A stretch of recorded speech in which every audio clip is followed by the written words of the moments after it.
Hai Klinikers, nggak kerasa udah hari Minggu ya. Bersama kami, Klinik Investasi NY, dan saya, Dr. Cuan, akan memandu kalian semua untuk melihat nih, kira-kira potensi apa saja yang terjadi di minggu ke depan.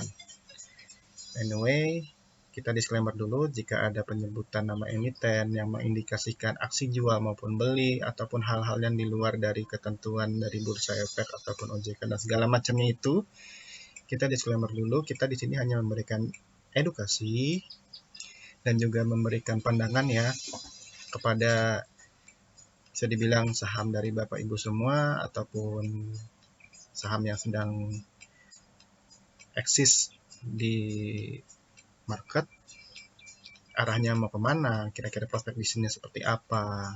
Kita meracik dari berbagai 4 elemen ilmu, yakni ada technical analysis, fundamental analysis, kemudian ada psikologi trading, dan juga market maker analysis. Gunakan secara bijak konten edukasi ini, semoga dapat membantu dan memberikan pencerahan dari bisnis investasi Bapak Ibu semua. Semoga strategi yang diberikan sesuai dan cocok, karena kecocokan itu balik ke strategi masing-masing ya. Mungkin beberapa orang ada yang cocok, mungkin beberapa orang yang tidak, dengan profiling mereka masing-masing.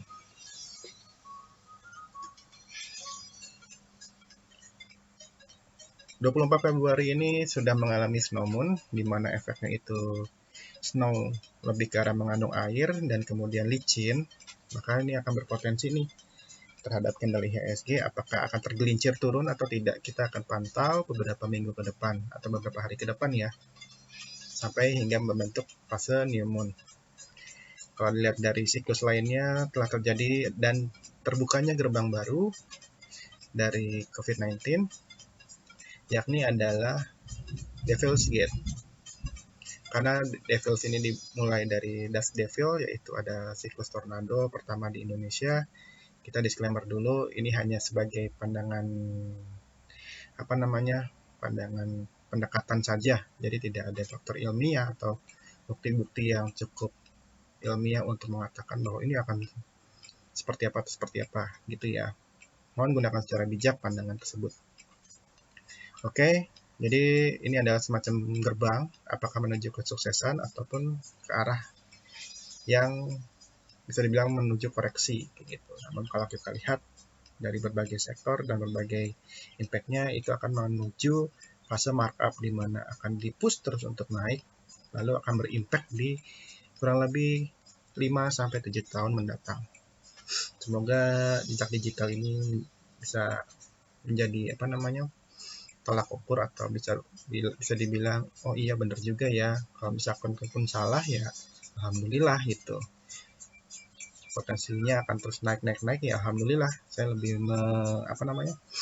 mensyukuri skenario terbaiknya saja kayak gitu. Kalau lihat dari fase bulannya, memang kita sudah mengalami fase full moon, yaitu ya, ditunjang dengan snow moon ya. Jadi kita akan mengalami fase new moon-nya di 10 Maret. Nah, fase full moon ini kan secara data adalah continuation ya, pola penerusan. Jadi harusnya sih naik ya secara pola astronomi. Namun sebelumnya telah terjadi anomali pada saat full moon di beberapa minggu ke belakang. Apakah ini akan dibayar tuntas dari anomali yang sebelumnya? Jadi yang sebelumnya anomali akan ditutup dengan anomali kembali, maka impas itu bisa aja terjadi. Maka kita akan pantau ke kurang lebihnya 1 minggu ke depan. Sebelumnya kita sudah membahas mengenai pandangan kita terhadap IHSG di sekitar 23 Februari 2024 yang mengarah naik, dan alhamdulillah sesuai ya, dan cenderung turun tuh. Berarti udah kelihatan ya fase full moon itu akan ada sedikit anomali juga nih takutnya. Ya harapannya sih sideways bullish aja sama seperti yang kemarin gitu. Gak ada masalah. Sideways bullishnya di sini maksudnya adalah untuk retest dari moving average-nya. Jadi ada moving average 20, 50, 100 hingga 200. Jadi lebih ke arah moving average terdekatnya. Lanjut ke bisnis sektor, kita akan kupas secara dalam bisnis sektornya. Dalam minggu ini lebih ke saham muda yang lebih unjuk gigi, namun muncul finance pertama di 2024 di bulan Februari, yaitu AHAP. Di sektor finance ini ada insurance, berarti ini otomatis membuka gerbang baru untuk insurance unjuk gigi. Apakah AHAP ini akan menjadi pertama saham lapis 3 yang akan berpotensi naik dan menggerakkan insurance yang lainnya? Mungkin kalau Bapak Ibu peka, beberapa hari terakhir MTWI udah mulai bergerak naik lagi. Namun untuk yang lainnya masih belum. Oh sorry, LPGI juga sempat naik ya, Lipo General Insurance. Berarti kan memang 2024 ini merupakan titik awal gerbangnya dibuka dari subsektor insurance. Apakah menjadi pertanda baik? Maka nanti financial ini akan menjadi sebuah hal yang baru nih, yaitu AHAP, dan akan menggerakkan yang lainnya. Ya kelihatannya kalau untuk weekly masih nggak jelas ini cycle bisnisnya itu seperti apa. Jadi kita tidak bisa berpatokan terhadap ini, dan memang kita akan terus analisa kembali. Ya ini yang masih yang bulan Januari, nanti bulan Februari akan kita update di bulan Maret. Untuk minggu ini kita turun dari 75% menjadi 66,67%. Dikarenakan MTEK masih in progress nih, jadi dia nggak maunya turun, tapi dia dipaksa naik kemarin untuk menjaga indeks. Kemudian kita sempat salah, untuk memprediksi MTEK harusnya minggu ini turun, ternyata naik, gitu ya. Sebenarnya bagus ya. Gitu. Kita berikan selamat juga kepada saham Smile. Mungkin Bapak Ibu yang sudah ikut planning kita di minggu lalu sudah menikmati hasilnya 55,54%.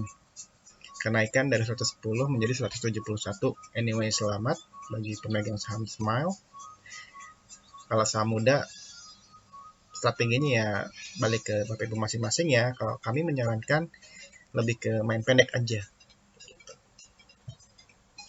Sebenarnya kalau penasaran saham muda, tua, remaja, bapak-bapak, bangkotan atau bagaimana, nanti bisa mampir ke training kita ya kalau kita mengadakan training kembali. Jadi mohon ditunggu saja. Nah, untuk 2 minggu lalu masih sama, tidak ada perubahan, lebih stagnan aja sih. Untuk minggu ini kita akan membahas yang pertama adalah Unilever. Kalau Bapak Ibu lihat sendiri, dari zaman dulu saya sudah melihat Unilever ini akan terjun bebas cukup dalam. Dan terbukti sudah mencapai 3.000 sampai 2.000-an sekarang. Nah ini kalau Bapak Ibu lihat ini udah terlihat nih, ada namanya pola head and shoulder. Meskipun tidak sempurna, ya bisa dibilang double top juga sama aja sih, nggak ada bedanya. Yang penting targetnya adalah 2.380. Jadi kalau misalkan ini udah jebol 3.070 nih, atau 3.060 koreksi tuntasnya, maka dia akan di-markdown kembali di 2.430 hingga 1.925. Namun sangat disayangkan Unilever ini ada gap di bawah, yaitu di 1.200-an dan 700-an. Nanti bisa lihat di slide selanjutnya ya. Cukup menarik untuk Unilever karena memang sudah diplot demikian rupa untuk menurunkan Unilever dengan cara melakukan aksi boykot atau ada perang yang terjadi antara Israel dengan Palestina. Itu terdampaknya cukup parah. Maka hal yang sangat bagus untuk Unilever untuk di-push turun atau melakukan koreksi karena dia udah overheat banget ya di angka 12.000 kemarin di 2018 kayak gitu. Jadi sebenarnya don't worry ya, kita tunggu saja. Sama seperti saham yang kemarin tuh kayak MTEK, kita tunggu saja tuh timing waktu yang tepat untuk melakukan average down ataupun nabung atau mau cicil satu lot itu juga nggak masalah ya, kayak gitu. Yang jelas ada potensi mengarah turun dulu nih, karena perangnya juga belum selesai kan. Terlihat ya dari divergence-nya udah terlihat ada bearish regular divergence di mana price-nya naik namun demand-nya turun. Sama ya. Jadi saya nggak ngada-ngada ya. Kayak gitu. Takutnya kan banyak julitan tuh, ngada-ngada nih alasannya apa, bla bla bla bla blanya. Ya kita memberikan faktanya seperti ini, maka kita gambarkan biar Bapak Ibu bisa melihat. Oke, untuk demandnya sendiri terlihat ya, akan potensinya makin turun kembali ya. Kenapa? Dari weekly-nya udah kelihatan warnanya adalah merah darah. Kemudian masih mengalami dead cross, dan daily-nya juga sama, dead cross juga tuh, masih merah. Stop dulu, jangan lakuin apa-apa, tunggu dulu sampai reda. Kalau mau di trading silakan. Oke, untuk Unilever sendiri, ini baru permulaan untuk melakukan bearish-nya. Baru permulaan. Karena sudah koreksi tuntas ya kemarin ya. Jadi baru permulaan untuk melakukan bearish minor trendnya. Untuk jangka panjang dia sangat bullish. Ingat ya, minor trendnya dia bearish, baru mulai. Jangka panjangnya bullish. Oke. Potensinya bull trap karena ditunjukkan oleh MACD-nya itu warnanya merah semua tuh tadi tuh udah kelihatan ya. Kemudian distribusinya masih tinggi tuh. Jadi cukup bijak aja ya, mau menabung pelan-pelan atau mau bagaimana, silakan.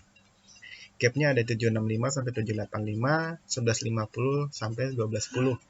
Cukup jauh ya, saran saya tunggu aja. Kalau di bawah 765 sampai 785 ya balik ke perusahaannya, apakah mau ke situ. Bisa aja sih. Maya aja bisa, kenapa Unilever nggak bisa? Jika Unilever ditutup di atas 2650, pos kenaikannya di N1 2738, uji resisten di 2770, kemudian N2-nya 2924, N3-nya 3051. Kalau gagal, maka dia akan turun ke T1-nya 2570, T2-nya 2380, T3-nya 2290, karena 2650 adalah supportnya. Fase di sini adalah dalam jangka minor ini adalah markdown, karena koreksi tuntasnya dari 3060.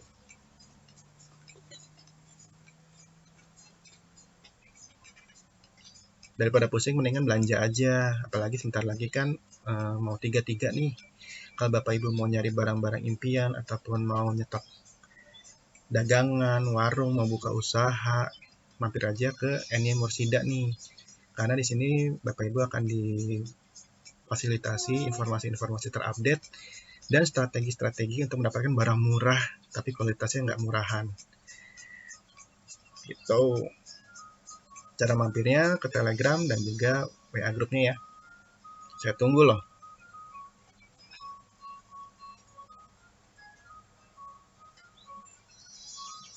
Selanjutnya ada keras. Nah, keras ini cukup menarik.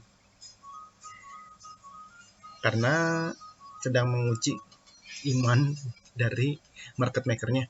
Apakah dia akan mengikuti instruksi dari market maker konstruksi atau memang dia akan memilih jalannya sendiri. Kalau memang mengikuti instruksi dari market maker konstruksi dan drama-dramanya masih belum jelas nih untuk BUMN karya, maka kelas ini akan berpotensi membentuk pola head and shoulder kembali. Ini head and shoulder-nya dalam tanda kutip maksa ya. Maksa dari sini adalah maksa untuk di markdown karena targetnya adalah 98. Hal ini ditunjang juga dengan Fibonacci dengan target markdown-nya 105 jika jebol di 133. Dan juga ada kelihatan lagi tuh Fibonacci-nya di 82. Jadi masih make sense ya untuk menabung di situ. Nggak perlu khawatir, keras ini untuk jangka panjangnya cukup menarik karena sentimen IKN itu masih lanjut dan ditunjang dengan presidennya akan melanjutkan ke arah IKN, jadi tidak perlu khawatir untuk saham-saham konstruksi ya. Karena terlihat nih untuk pola divergennya memang bullish gitu.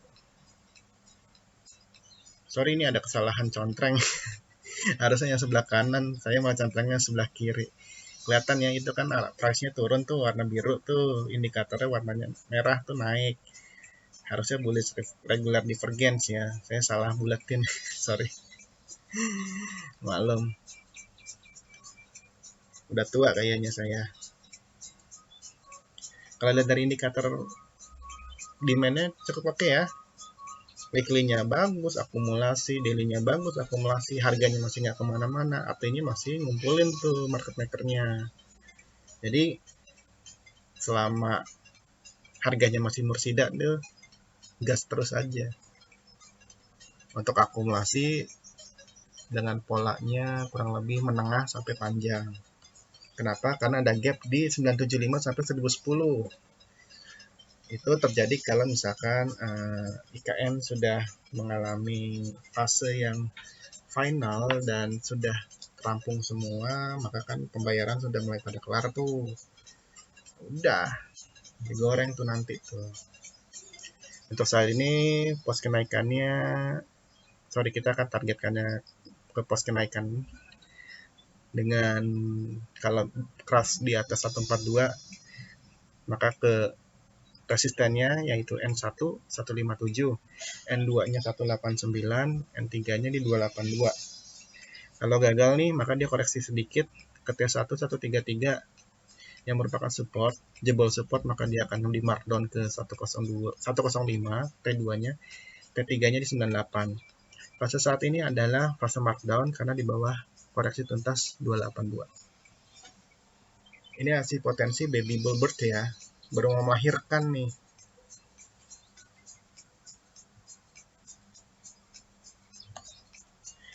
Ya udah nggak usah basa-basi, lanjut ke Ricci. Mungkin udah pada bosan kali ngeliatnya Ricci lagi gitu kan.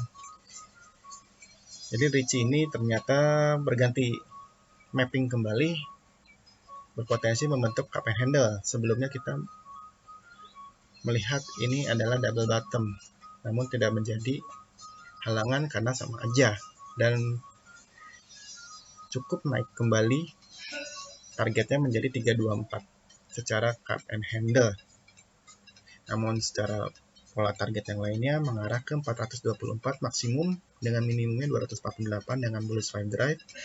Jangka pendeknya 220 dari Elliott wave-nya terjauh, wave 3 dan wave 5 jangka pendeknya di 182. Ya paling dekat lagi ya gagangnya di 149 ya. Kalau lihat dari divergence-nya terlihat ya bullish ya. Price-nya turun, indikatornya naik. Nah, sayang saja untuk beberapa hari terakhir dan beberapa minggu ke depan ini memang kondisinya akan akan mengalami sideways yang cukup lumayan lama nih. Jadi ditunjukkan oleh warnanya merah tuh distribusi, kemudian dead cross semua. Ya kalaupun dipaksa diturunkan kembali ke 87 ya lumayan sih, nggak apa-apa. Yang penting kan endingnya sama. Namun Ricci ini cukup menarik. Kenapa? Karena behaviornya dari Ricci itu berbeda dengan saham yang lain dan cukup unik. Apakah terjadi kejutan di mana indikatornya ini mengarahnya distribusi dan bla bla bla bla jelek semua, ternyata tiba-tiba terbang, kita nggak tahu ya. Secara behavior sih seperti itu. Tidak perlu khawatir, secara tren dia super bullish, bukan mega bullish ya, tapi masih super bullish karena daily dan weekly-nya dia bullish. Memang masih akumulasi masih rendah banget karena dia masih retest MA 200 secara weekly-nya. Untuk gap-nya cukup jauh, di terdekat itu 274, 286, 286, 330. Kalau Ricci ini kita tembaknya ke bull post ya. Kalau dia di atas 101 nih, maka dia akan ke N1 107, uji resisten triple 1, kemudian N2 114, lalu N3 142. Kalau gagal maka dia akan koreksi tuntas. Pertama jebol support dulu di T195, kemudian koreksi tuntas 94, jebol T2 87, T3 75.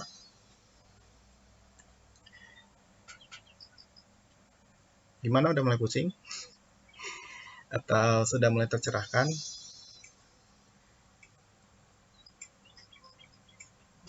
Jadi gitu aja untuk minggu ini.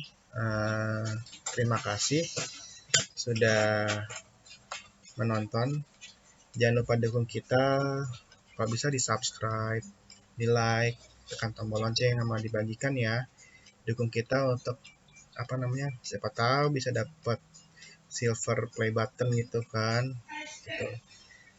Pokoknya kita akan belajar terus, insya Allah kita akan setiap minggu akan mendampingi. Kalau mau belajar secara daily bisa mampir ke link tree kita ya, nanti situ ada platform-platform mau Telegram maupun Instagram ataupun TikTok atau yang lain, itu bisa mampir aja ke situ. Kalau training, info dan lain-lain kita akan infokan. Itu aja minggu ini. Terima kasih sudah menonton. Sampai jumpa minggu depan. Bye.